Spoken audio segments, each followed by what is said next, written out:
হাতে কয়েক পাতা গোপন নথি নিয়ে ট্রাম্প প্রশাসনের শীর্ষ কর্মকর্তাদের মুখোমুখি বসে আছেন মার্কিন সামরিক বাহিনীর জয়েন্ট চিফস অফ স্টাফের প্রধান জেনারেল ড্যান কে। তার মুখে গভীর চিন্তার ছাপ। প্রজেক্টর স্ক্রিনে ভেসে উঠছে মধ্যপ্রাচ্যে মার্কিন ও মিত্র সামরিক ঘাঁটিগুলোর মানচিত্র, যেখানে পেন্টাগনের আকাশ প্রতিরক্ষা মিসাইলের মজুদ সূচক বিপজ্জনকভাবে লাল হয়ে উঠেছে।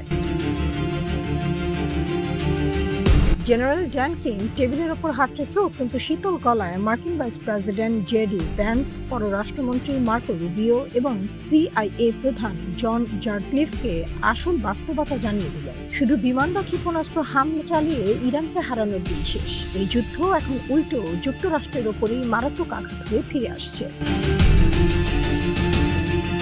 6 মাস ধরে চলা মধ্যপ্রাচ্যের এই মহাযুদ্ধে ইরানের অদম্য সামরিক প্রতিরোধ ও রণকৌশলের সামনে যুক্তরাষ্ট্রের অহংকার ও আগ্রাসন সম্পূর্ণ চুরমার। পেন্টাগনের শীর্ষ জেনারেল স্বয়ং এখন ইরান যুদ্ধ থেকে যুক্তরাষ্ট্রের সম্মানজনক প্রস্থান বা বের হওয়ার পথ খুঁজছেন।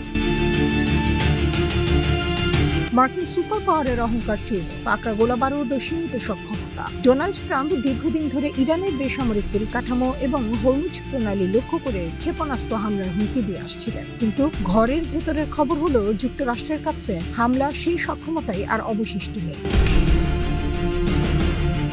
অস্ত্রের সংকট। কেইন মার্কিন আইন প্রণেতাদের স্পষ্ট জানিয়ে দিয়েছেন যে মার্কিন বিমান বাহিনী দূরপাল্লার নিখুঁত মিসাইল এবং ইন্টারসেপ্টর আকাশ প্রতিরক্ষা ক্ষেপণাস্ত্রের মজুদ চরম আশঙ্কাজনক পর্যায়ে নেমে এসেছে। মিত্রদের আতঙ্ক। উপসাগরীয় মিত্র দেশগুলো সরাসরি হোয়াইট হাউসকে সতর্ক করেছে, যুক্তরাষ্ট্রের আকাশ প্রতিরক্ষা ব্যবস্থা অকার্যকর হয়ে পড়লে ইরানের বিধ্বংসী ড্রোন ও ব্যালিস্টিক ক্ষেপণাস্ত্রের পাল্টা হামলায় তাদের গোটা জ্বালানি পরিকাঠামো ছাই হয়ে যাবে। ব্যর্থ সেন্টকম ও ইসরায়েলি ছক। সেন্ট্রাল কমান্ড এবং ইসরায়েলের চরম সত্ত্বেও ট্রাম্পকে শেষ পর্যন্ত মধ্যপ্রাচ্যের বন্ধুদের চাপের মুখে সামরিক পদক্ষেপ থেকে পিছু হটতে হয়েছে। আমেরিকার নীতি নির্ধারকরা ভেবেছিলেন লাগাতার বিমান হামলা ও অর্থনৈতিক চাপ সৃষ্টি করলে ইরানের জনগণ সরকারের বিরুদ্ধে নেমে আসবে, কিন্তু বাস্তবে দেখা গেছে সম্পূর্ণ উল্টো চিত্র। সাম্রাজ্যবাদী হামলার মুখে ইরানি জনগণ ও সামরিক শক্তি আরও বেশি ঐক্যবদ্ধ হয়েছে।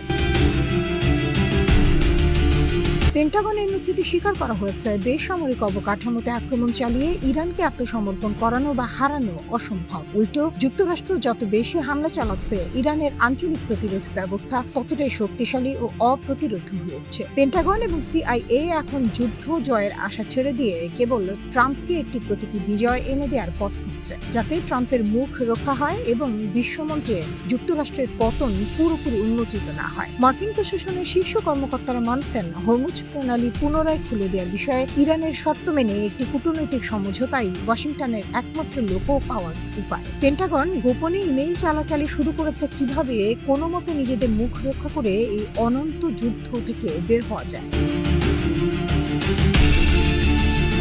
যে যুক্তরাষ্ট্র এতদিন পুরো বিশ্বকে নিজের সামরিক শক্তির ভয় দেখাতো, সেই পরাশক্তিকে 6 মাসের মাথায় ইরানের বিরুদ্ধে পিছু হটতে বাধ্য করেছে তেহরানের সামরিক কৌশল। আমেরিকার প্রতিটি কৌশলগত ভুল ইরানকে মধ্যপ্রাচ্যের ভূ রাজনীতিতে এক অপরাজেয় ও একক নায়কের আসনে বসিয়ে দিয়েছে। হোয়াইট হাউসে এখন যুদ্ধের বাজনা নয়, বরং শোনা যাচ্ছে চরম পরাজয়ের করুণ সুর। ওয়াশিংটনের থিয়েটার ডিপ্লোমেসি শেষ।